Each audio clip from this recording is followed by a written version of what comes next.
welcome back to another episode of The Jungle. With me today, I've got Dr. L, otherwise known as Lino. And, you know, I was fortunate enough to meet Lino recently. We started conversing back and forth. Lino has worked in the mental health field for quite some time. He coins himself as a scientist that also looks at factual data and then basically perceives his own idea. He's worked in the correctional correctional institutions, as long as the mental health field kind of meshed both those together. So he's pretty well versed in what goes on. So without further ado, guys, I want to introduce Dr. L. Dr. L, say hi to everybody. Hey, everybody. How you doing? So Dr. L, just tell everybody kind of who you are, what areas you specialize in, and what capacity you've worked in the correctional sector.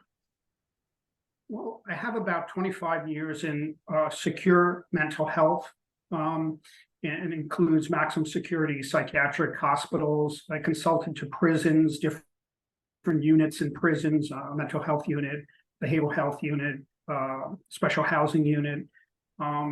Overall, as a psychologist, as a school clinical forensic psychologist, I have about 36 years plus. I think my perspective, and the reason for talking about it is that I think I have experienced old school and new school. Okay, old school in terms of I was a staff in a state psych center during deinstitutionalization, and that, and then the big push like in the 1990s. So I know what that's like. I also heard a lot of stories from old timers where regular state hospitals were farms and small industries and cities. And also the psych center was a small city. Also, I worked in 2 developmental centers for individuals with developmental disabilities, and they were the same thing. They were institutions, small cities, their own fire department, sewing crew. They're incredible. And then also on the other end, all the way on the other end with class action suits, the development of these kind of like behavioral health units in correctional facilities where, so class action suit because, inmates in a SHU weren't getting adequate treatment for their mental health.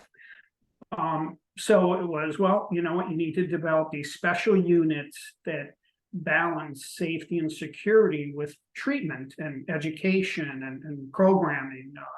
So, I've been exposed to that on the other end. So I think, my experience is just a wide breadth of old school, current, and new thinking. No, the fact that you brought up deinstitutionalization, that was a topic that I wanted to touch on. And for those of you that don't know, that was the program that Reagan introduced back during his presidency. And it was where we basically just started shutting down asylums. I believe it started in California, but made its way across the United States. By 2010, I believe, Runwell was the last asylum in the United States that was closed down in 2010. But, and we'll touch on a couple different points, but I do like that you have seen, like you said, the old school and the new school, because I want your take on, there's a lot of people that feel asylums and institutions should be brought back. I personally do feel that they should be brought back because there's too many incidents of mental health patients being mistreated, misdiagnosed, left to their own devices. And prison is not a safe place for schizophrenics or people with multiple even people with depression. You can't just throw those kinds of guys or girls in a cell and just leave them to their own devices. That's where suicide rate spikes, so on and so forth. So so you were in the field when deinstitutionalization happened. What was that kind of like for you? Because you would have been fresh in the field when that started sweeping the United States, correct? So I started in '84. Just a quick funny story. So prior to that, I was looking for a job, right? I think I was still in graduate school. So looking for a job. So I went to a state psych center, and personnel, the woman behind the desk, was so nasty. I slammed, she's like, "It's in the book, go look in the book." I'm like, The book is like, like a Yeah. tomb, and so I slam it shut. I never worked for a facility like that. So of course, 20 years later, I'm in that facility, and I'm like, if I would have started back then, I would have retired earlier. But so I think in the 60s, I mean, give or take 5, 10 years, whatever, the push was, well, for developmental centers to put people in centers. Oh, you need special treatment professionals. That's where you put people with developmental disabilities. In terms of psych centers, you really could walk off the street. I had people, I worked in acute admissions, but I kept contact with my colleagues in the back wards and things like that. So a guy would walk off the street and say, I'm hearing voices, I feel suicide. Okay, come on in. We'd had people that were like discharged. They walked 3 steps out the door. Okay, I can't handle this. I'm coming back in. I'm suicide. So. Yeah. They were a lot. The policy, the thinking was very different. It was, kind of pro facility in a way, that, it's called like an integrated setting. So you have, professionals program where they reside, medical services, everything is right there. So you have a high level of integration, so going to the community, what you start doing is disentangling that. Like, we go to one doctor for our medical stuff, you go to another dentist, you go somewhere else for treatment. So it gets to be a little more complicated because you don't have people right then and there talking. You have like one treatment team. So, so that's the benefit, the real, when I think back to those days, I think back to that high level of camaraderie, a level of, people right there that you could just talk to about someone, or, hey, I just got this person, someone else knows them, you call them up, you start talking. So I think for people with real severe mental illness, real serious, severe, protracted mental illness, I think they really benefit from that level of integration, that level of facility. I think that's kind of clear cut. Trying to think. So, my perspective is, from a clinical and forensic perspective. So not only just, the disorders that you would help people with, treating disorders, helping them with better mental health, better well-being, but then forensically too, over my, over the years of practice that, I started, to expose to guys with arson, sex offending, severe violence, sexual murder, it just kind of goes on in a sense. So it's like, whoa, this is, you can have clinical disorders, but these other things on top just made it, much more complicated. And it seems like over time, which is one of the things, definitely want to discuss as a context over time in terms of mental illness. We had guys with 5, 6, 7, 8 axis 1 diagnoses, which is what you're actively treating. And then you have personality disorders, maybe neurological disorders, developmental disabilities, medical disorder, like just layers and layers. So I have to ask then, because I'm not well versed in in how asylums were run and the classification systems, so on and so forth. I am as far as the prison system goes. I've done research. I have been to prison. So when you're when you're classed into a normal prison, you are classed by the type of crime you did, whether it was violent, so on and so forth.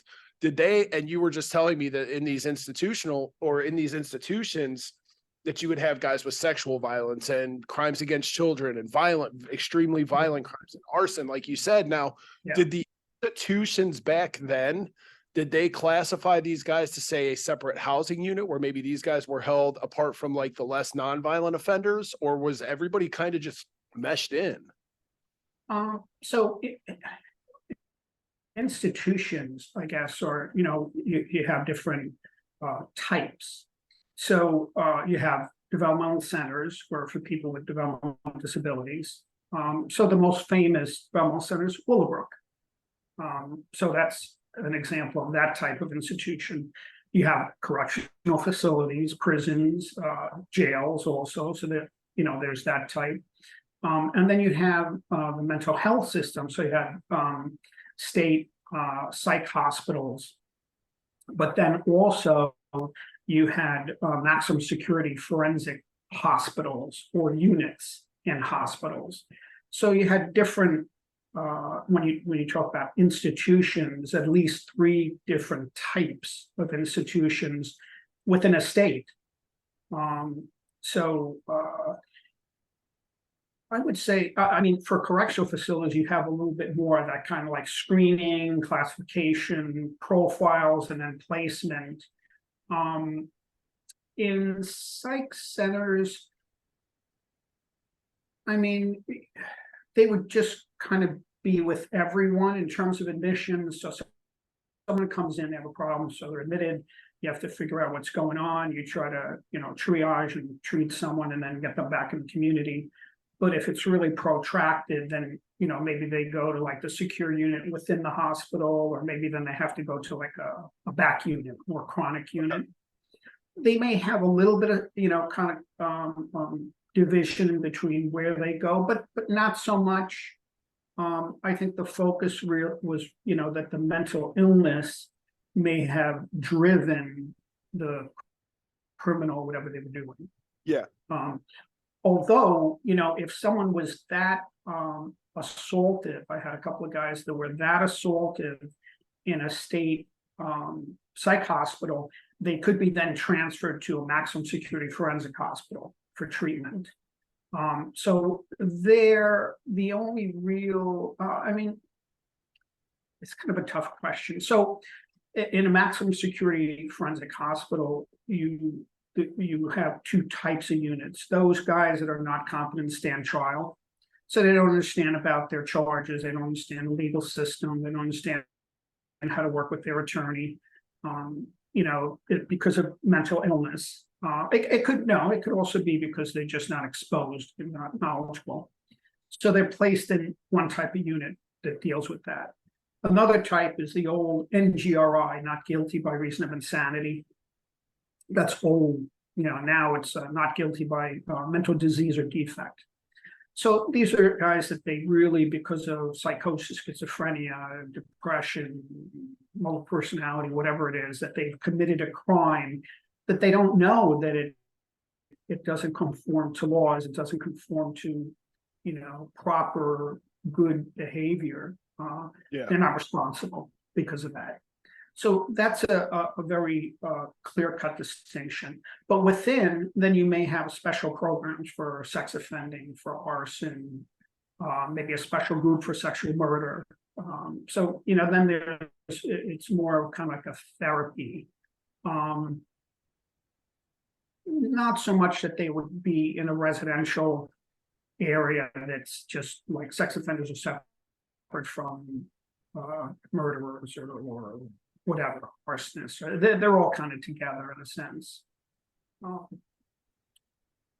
So, correctional facilities, I think you have, my experience is just consulting, not so much working as much as, these other types of centers and correctional facilities. But, my understanding about you have just general population, and then you can have a mental health unit, and that can vary in the size of that type of unit, where if someone, a lot of disciplinary tickets, they're just, someone can see that they're not following the routine, they're being very aggressive, they're just disruptive, they're bizarre in what's happening, that, they can be screened and then pulled into a mental health unit.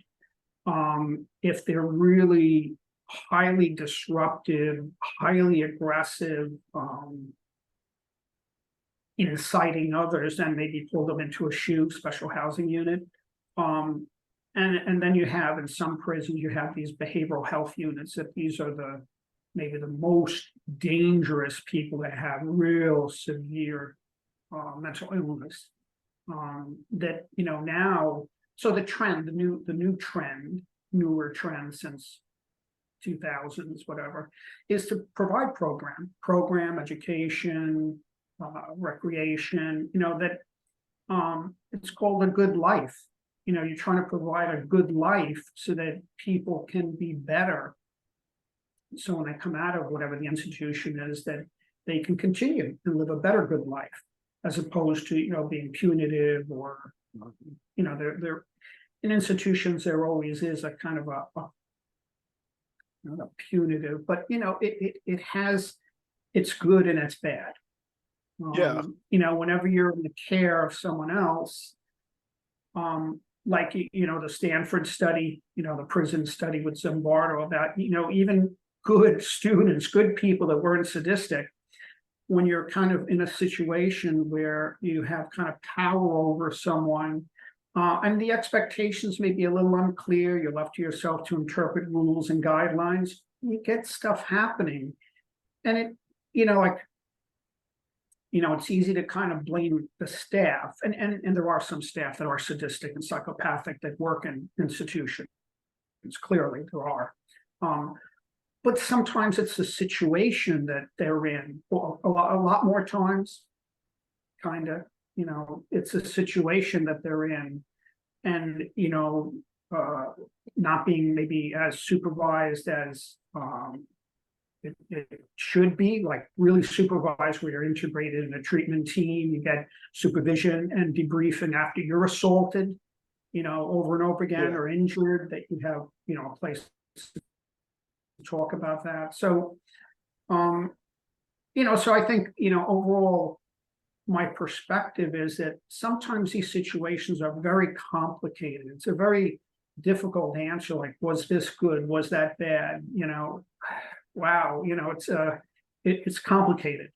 Well, I think I think you hit the nail on the head. It's not an easy fix and it's not an easy answer because just of the sheer amount of mental health disorders that, I mean, the last study that I could even pull is from 2007, and it was 14.8 million people had some sort of mental Yeah. health diagnosis. That's 14.8 million people. And then there's like this other study that goes on, like if just 50 beds were available, it's like 100,000 people could be treated, so on and so forth. But I don't think the general public understands there's just limited resources all the way across the board. So that's where you're stating programs and so on and so forth from somebody that's been in a correctional facility, and I've actually been in a psych ward and so on and so forth. It is, you guys are stretched thin. Those workers are stretched thin. The doctors are stretched thin. Resources are stretched thin. Beds. I mean, and like I said, the data is old, but beds to just get people in these facilities, the programs, everything is stretched thin, and you have budget cuts, and you have, I mean, it's just hurdle after hurdle you have to jump over. So it's no wonder that the mental health, it's no wonder that it has skyrocketed, but it's also, I don't, again, and I'll go back to this, but I just don't think correctional institutions are the correct setting for mental health patients. And going back to touch on what you were kind of talking about, you know, with being integrated into programs. I know when I came home, I will say I witnessed several instances of people who had clear mental health disorders while I was incarcerated being pepper sprayed and maced and dragged out of their cell and put in spit suits and the whole time. And I've always, I don't like to think that I'm intelligent enough to understand what's going on. I don't always have the whole picture, but I've got a pretty good grasp on when I see something going on. I could dissect it and figure out what's actually, and you see these mental health instances and you see these guys where they're being beaten and they're being mistreated. And I was right next to a guy going through Lorraine at intake. It was me and my other cell, and he was banging and beating on the door, which is a very, I mean, in everything that I've read, that's a clear sign that there's some sort of mental distress going on. Yeah. They walked over, pulled his food door open, and they don't use pepper spray. They use bear mace, and he just lit the cell up. And I'm like what? Like the guy's obviously looking for help. Now you've just bear maced the entire range. Like, there is other instances. I mean, you see these guys where at Lorraine, they have a top range and a bottom range. And when it was kind of overpopulated, so the unit, it was housing unit 4 that I was in, the bottom level also doubled as a suicide watch range. So it was the glass door. And then they put you in these big suits, like it's so you can't like choke yourself with and you have a guard that sits outside and the amount of people in tears, just distressed, people being distraught. And the whole time I'm sitting there, and that's instances like that were one of the main reasons I wanted, especially when you said you were in the mental health field, I wanted to have you on, because I don't think stuff like this is talked about as much, and the general public doesn't understand that since institutions have kind of gone by the wayside, this is what's happening in a lot of the correctional institutions. Brad, I told you I wanted to talk about Bradley Ballard real quick, and I've talked about it on another episode. I'm going to breeze through this real quick, and then I'll get your kind of take on it. I kind of already know what your take is going to be, but I just wanted it as a little bit of content here. So Bradley Ballard was an inmate at Rikers Island. He made a lewd gesture at one of the prison guards. She was a female officer. He wrapped a towel up, like kind of long, and was swinging it like it was his genital area. Just for that alone, he was locked in his cell for 7 days. He was agitated for 6 of those days. He was denied his medication, which was blood pressure medication. It wasn't like, hey, I got a headache, I need Tylenol or anything, or Meprazole. It was blood pressure, and I believe insulin he was deprived of. He clogged his toilet as a protest, so it overflowed, stripped off his clothes, and tied a rubber band tightly around his genitals. And then during that period, and I actually went back and watched this video, and it shows over 6 days, guards continuously passing by his cell. Nobody would check on him. Nobody would look at him. Nobody asked him if he was okay. He was finally found on the 7th day, naked, unresponsive on his floor, covered in feces. His genitals were swollen badly and infected. He was rushed to a hospital and died hours later. And basically, this was just the big mainstream case that happened in Rikers, but I don't know how well. I know we're not going to talk institutions because I know there's like privacy, so on and so forth, but I know Rikers is notorious. I had another episode 4, a buddy of mine, he actually went through Rikers, and he said it was probably one of the scariest places that he had ever been. And he's been through the system, you know? Do you think this is, do you think in your experience, are issues like this more prevalent than what's being put out into the media? Or are they, I know, and this is an extreme situation. Like I said, his family was awarded, I think it was like 52 million from the city of New York. But do you think this is a more common thing that goes on? Because in my experience, I see guys get thrown. You start acting up in prison. COs aren't equipped. They're not well versed in mental health disorders. They don't know how to identify you, so they throw you away and lock the key or swallow the key for all intents and purposes. Do you think that's more common than what the general public realizes? Again, a very tough question. Well, you know, we probably could do a whole segment just on what the news reports. Well, let me ask you this then. How do you think Rikers, and I can edit all this, so if this gets weird or whatever, I can go back and I can chop it up. You just let me know. I meant to tell you that at the beginning.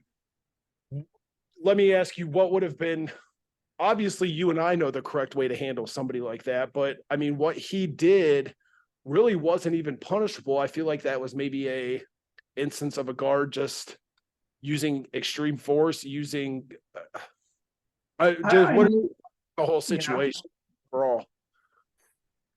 Well, it appears like that. It appears like it was very unresponsive to the crisis. You know, it may have started behaviorally, whatever, you know, but it sounds like it was very unresponsive, exacerbated it, and, you know, and had a tragic ending. I think that, you know, in the, I'm not sure when, you know, there was push by states to really investigate instances of abuse. Internal, it's pretty much, you know, internal to systems, although you can have Office of the Attorney General then, you know, look into, I guess, more, you repeated cases in that case. So it does happen in institutions, all types of institutions. I'm not saying deaths. I mean, that does happen too. Institutions, I think, really do try to do a good job in investigating and trying to have corrective measures so that that doesn't happen. I mean, you don't want those things to happen.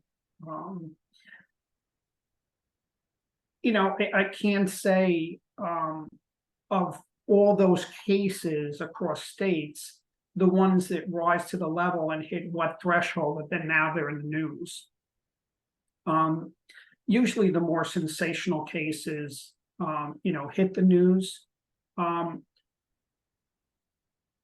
know of politics where sometimes, certain cases or individuals were totally ignored by the news, but it happened, but then they may have redirected it to other cases, and then that became so.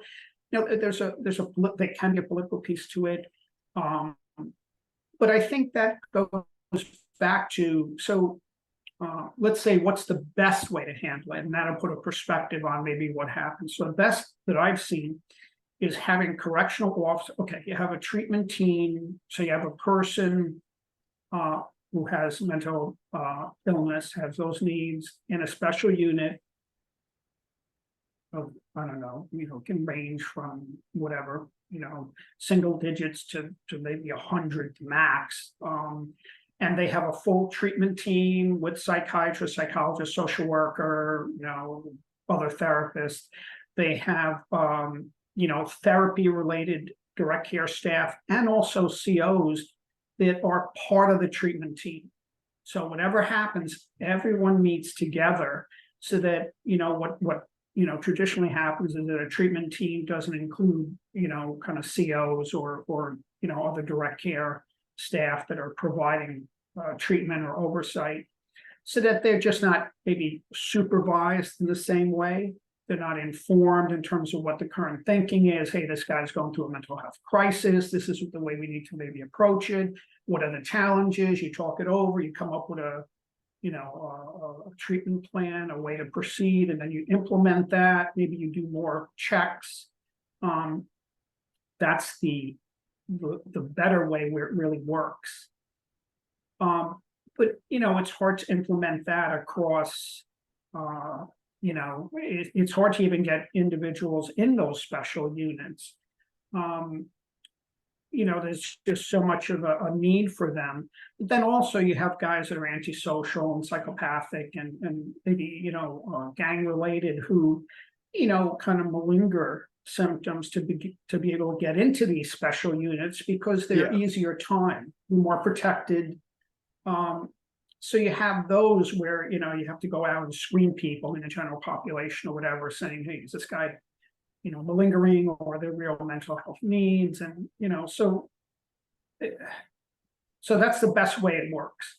When you have a lot of people, and the other thing is, as we know, the rules and procedures in a prison or a secure facility, wherever, it's almost like another presence by itself. You don't violate them, very clearly when you first walk in. Where you stand, how you stand, who you look at, don't look at, it's all like just pretty fairly clear. It's a presence, and the reason it's like that is for health and safety and security, that you rely on procedures. So things that get in the way of procedure, even now we joke around sometimes going in, like you get stamped. So there are multiple security stations, and you get stamped that only you can see it through a blue light. Or so I joke around, hey, I got a free drink in New York City with this, whatever. So I'd be joking around, whatever, and I could see them behind the thing that, like, we can mess you up.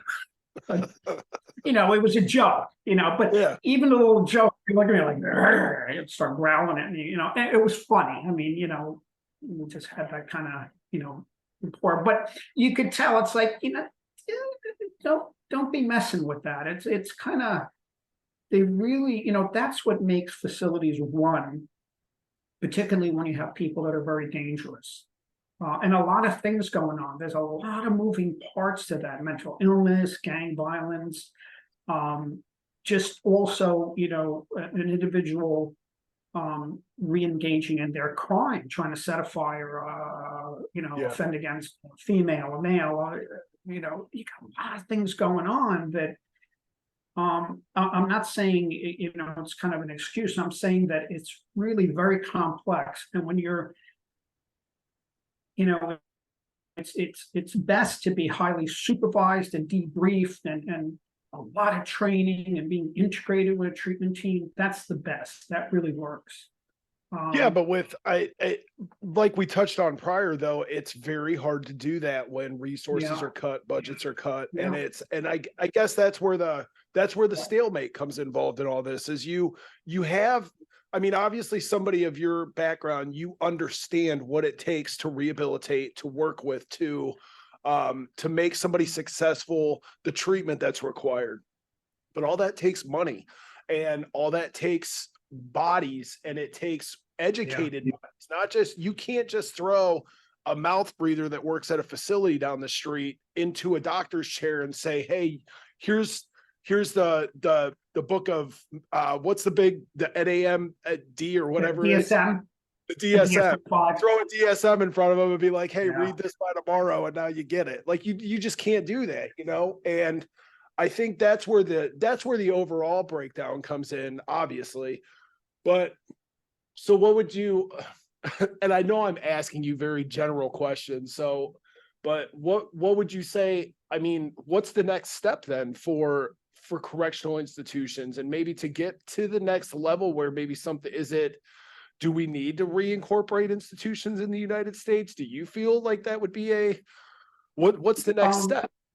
Well, maybe if I can back up a second, because I wanted to just have a context, to go on to talk about, what works, what doesn't work. So my thinking is that correctional facilities have become almost like schools. In schools, you have a multitude of things hitting at the same time. Low SES, homelessness, food instability, maybe gang violence, community violence, separation and divorce and family.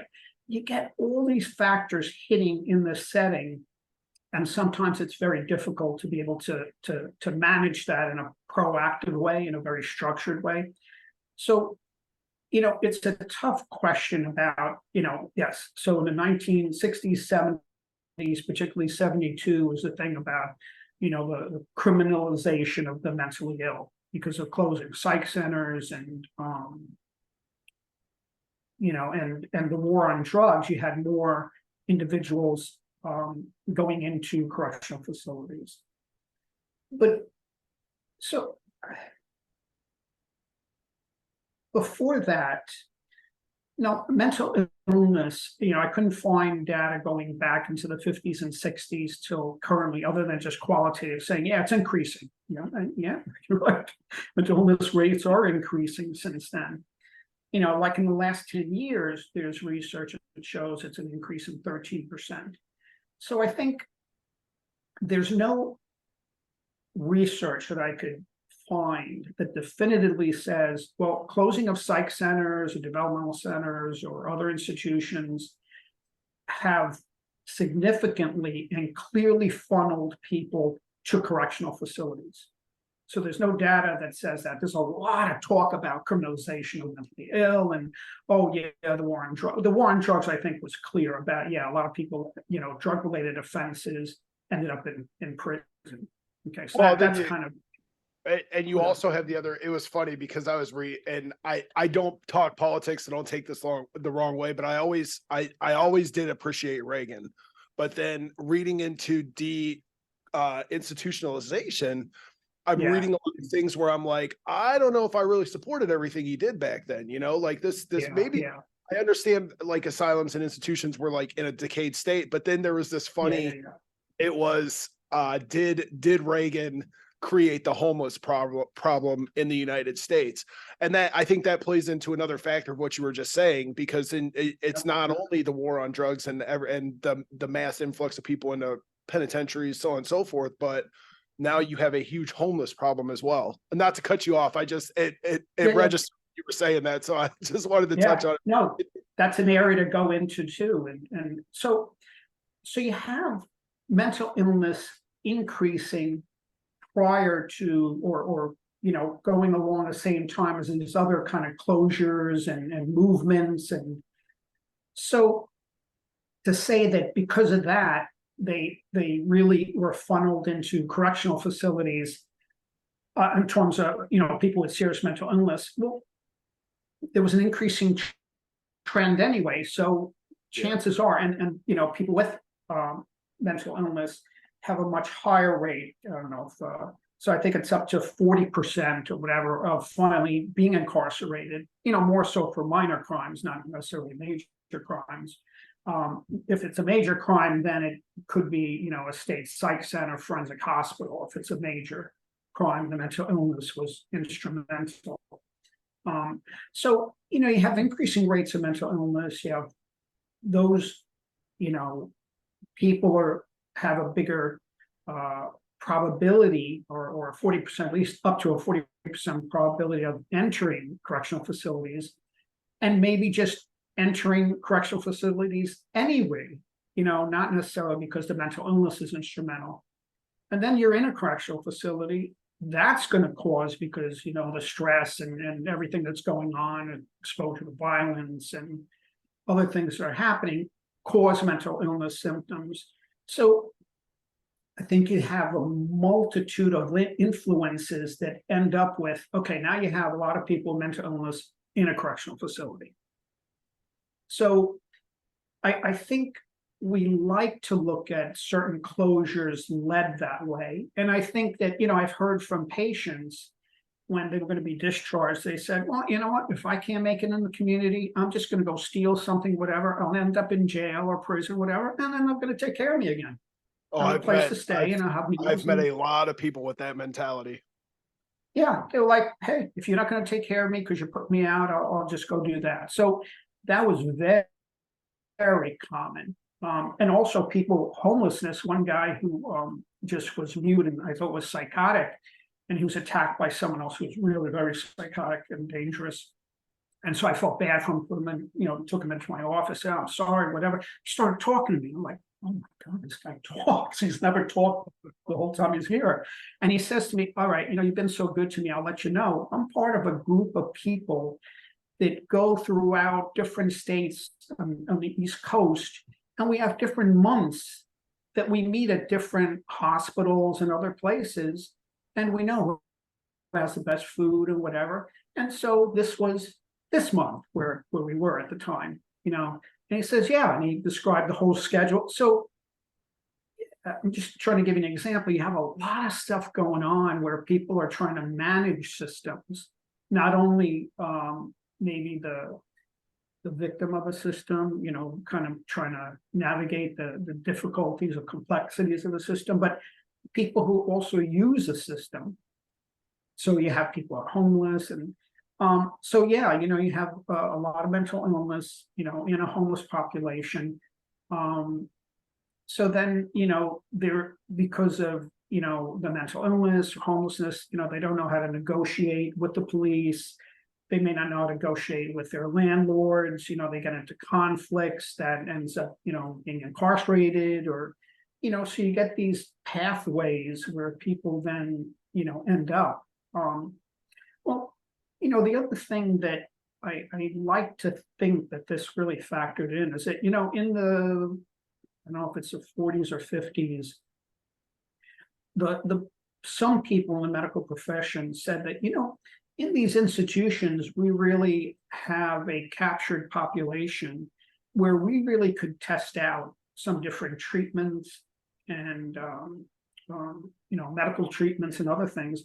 So there was a period of time where, children and adolescents, adults, really were put through horrendous treatment. The Tuskegee, syphilis study where they were, withheld treatment for syphilis I to see, mean, let's see what the course is. yep. So that, I mean, it wasn't rampant, but you had a lot of that going on across states. So, that's yes, the institution in that it's very integrated. You have everything right there. It's a protective environment. It can offer, and I've known people in maximum security hospitals, correctional facilities, developmental centers, really good people that got really injured and they just came back the next day. It's like you have your eye socket fractured by a patient who was like, well, first of all, I'm not going to let it get to me to show that I'm weak. And secondly, I have a job to do to take care of people. It's like I was just amazed over and over again the level of commitment. And I think that my experience was the level of commitment and dedication really attracted me to these special centers. So you have, some staff that are phenomenal. On the other hand, is there higher levels of abuse or mistreatment? Well, whenever you're taking care of others, if it's a nursing home or other, there are going to be instances of alleged abuse. It is investigated. There are corrective actions. There's education. Sometimes staff are fired that, really are abusive. And then I put on a registry where they can't get a caretaker position anymore. I think it was the 50s, Irvin Goffman was a sociologist. So he studied asylums in that day. They were called asylums. Now they're called facilities. So he says, well, the only thing I remember from that book was that, well, as the individuals who are, if they're inmates or patients or whomever, citizens, they got a little bit better in institutions, but staff got a little bit worse. So you had this kind of inverse, relationship kind of in a sense or result. So, some people really did very well. I think institutions are good for people that are the most dangerous, the most complex, the most vulnerable, because they're also vulnerable to abuse.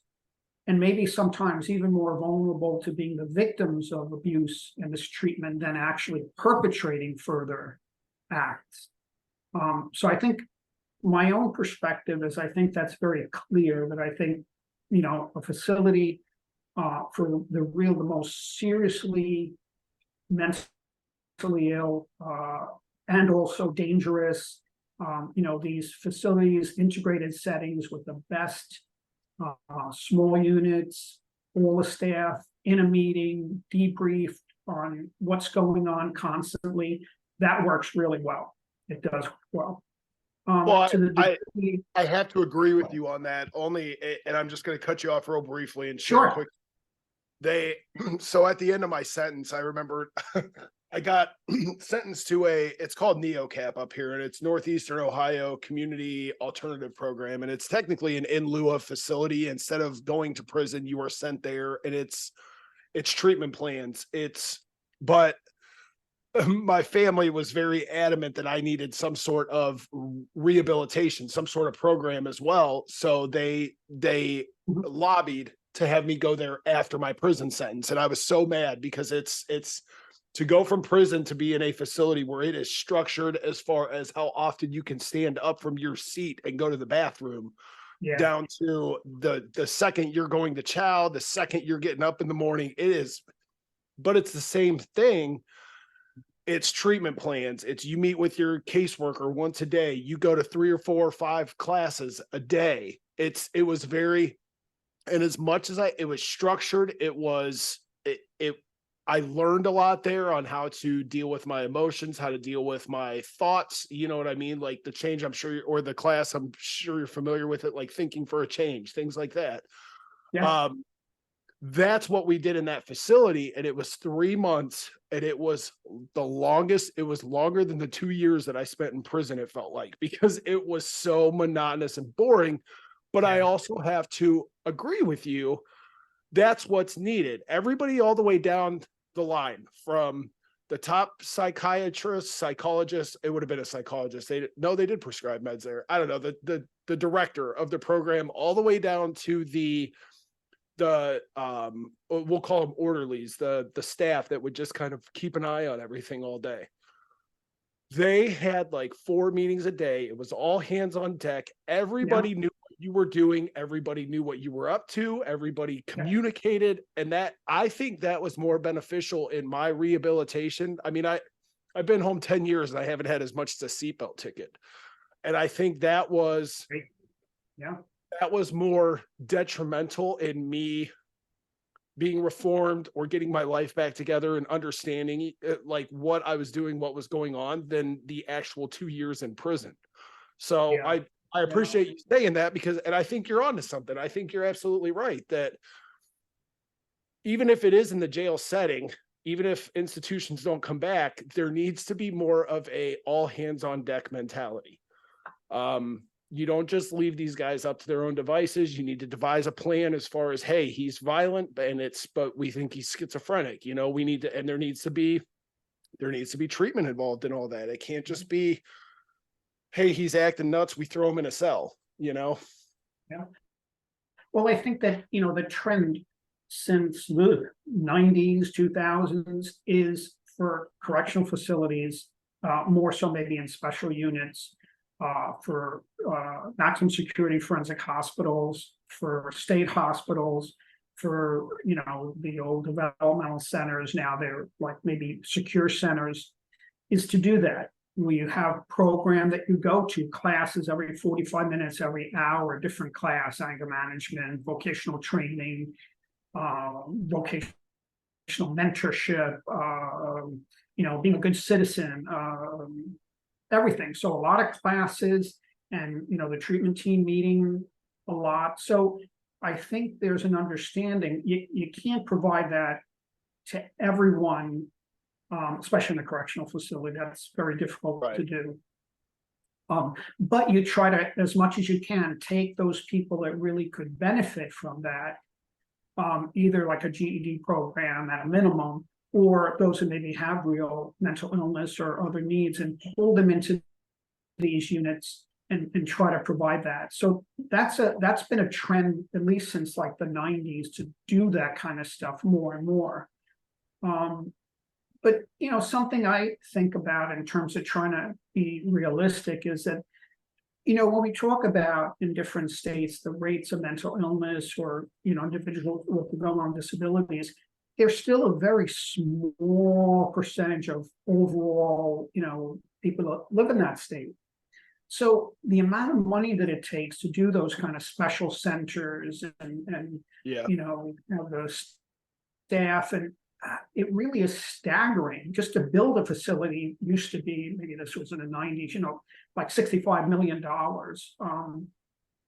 So, and then you have all the staffing and the training and I'm just trying to be realistic in saying that, and I think that's important. You have to provide that. They're still citizens, they're people. You want to do, right by everyone. It's just the again, when you have everything happening within a state, and then you have like a small population of people that have maybe a lot of needs. I think in terms of state and politics, that gets to be really tough to balance that, to say, how do we balance all that? Because it takes money, unfortunately. So I try to understand that, to say, why does one system maybe get a tremendous amount of money to do something, another system maybe a little bit less, and it's easy to get into those kind of things. Why do they get so much money and they can do things? But it really is tough, and I think the things I've seen too also is that, for state income, you have, at one point, I think developing facilities may have been, especially correctional facilities, was an economy boost for different areas, provided tremendous jobs, and, and plus just the building, and, it was a boost for different areas in the state where, they were really hurting. So, you have those kind of things rotate through these different areas and states where they need that kind of boost. So that, or maybe it could be a casino, all of a sudden, oh, casino is going to be there and they're Yeah. closing down this facility. And so, the good thing was I wasn't involved in all that stuff. Right. Those are very horrendous, tough decisions to say, hey, we're going to boost that economy, but we're closing this facility and putting something else there. That's a tough decision. But so I think that, I think we kind of know what works in terms of an institution, and maybe who it really works for. But there was a high level administrator in one system that once said, because people always complain, we're not doing this right, we're not doing that right. And she stood back, she says, I got to tell you, for 90% of the population of people that we provided services for, we're doing pretty good. They're waking up, they're safe, they have good quality of life, they feel satisfied, they're integrated in the community much more than they've ever been. Do we have that other 10% that we really struggle with? We do. And sometimes the struggle is big. And that, again, was a balance point for me to say, it's easy to look and say, oh, secure services, we need this and this, or correctional facilities, or the communication between, forensic hospitals, psych centers, correctional facilities, we need to do things different. But you don't hear about those kind of things as much, about how much, like even with the closing of facilities in terms of psych patients, there is some data that says that they're much more satisfied, they have better quality of life than being in an institution. And you got to be careful, because being in an institution too long, you become institutionalized. Yeah. Like the guy, remember the librarian in The Shawshank Redemption? Yeah. Right, he was a librarian for 40 years or something. And all of a sudden they're like, okay, that's it. You go out now, go have a good life. And he's like, He goes and hangs himself. Yeah. Yeah, that's an institutionalization. You feel like this is my life. Yeah. I don't know what it's like, imagine 40 years, you just popped into the future and you're saying, whoa. So you have to kind of be careful a little bit too. The longer you're in institutions where people kind of take care of you, and this, this procedure and structure and everything is what you just accommodate to, it does have a profound effect in terms of being institutionalized, where then you try to be more independent and have and figure out what a good life is for yourself. That does become tougher. Yeah, absolutely.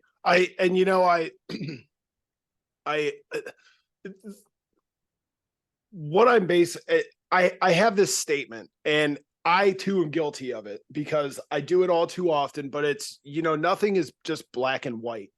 Everybody can sit back on paper and you have, this is my opinion over here, and it's white, your opinion's black. But nobody ever takes the time to understand that there's that whole gray area in between, such as funding, such as just everything that goes involved with being short staffed. And I'm guilty of it too. I sit back and I'm like, well, I see the black side of things, where this all could be changed in the criminal justice system. And then I can see the part of the white side, but nobody really ever takes time to dissect and look at the gray area. And that was part of my reasoning for wanting to have you on here, because I think you can shed a lot more light into that gray area than even what I've taken the time to look at, or maybe what some of the other people that would be listening to the podcast would take a look at. Because there's, like you said, there's so many things that go into the criminal justice system and institutions and jails and so on and so forth, and it's this whole intricate system of just cogs and wheels and just movement, and nobody really takes the time to look at it. So Yeah. no, I'm glad I got to have you on, Dr. L. I'm pushing about an hour on your time, so I want to be respectful of your time.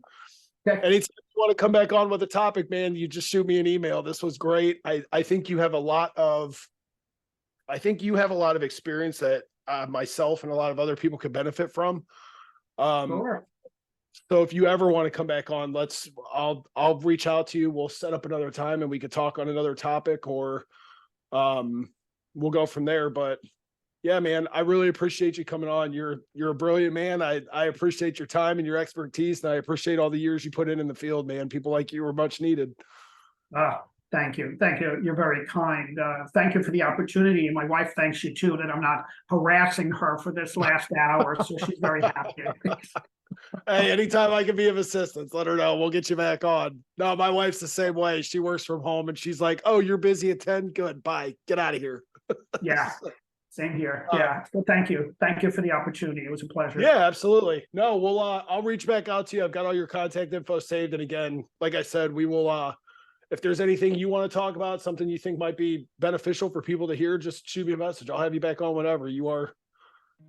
I need more guys like you on here to kind of just smooth that gap, smooth that bridge, and help people understand, it's like I said, it's not black and white. So I appreciate you, Dr. L. And to everybody out there, we will check you next time, and see ya. Adios.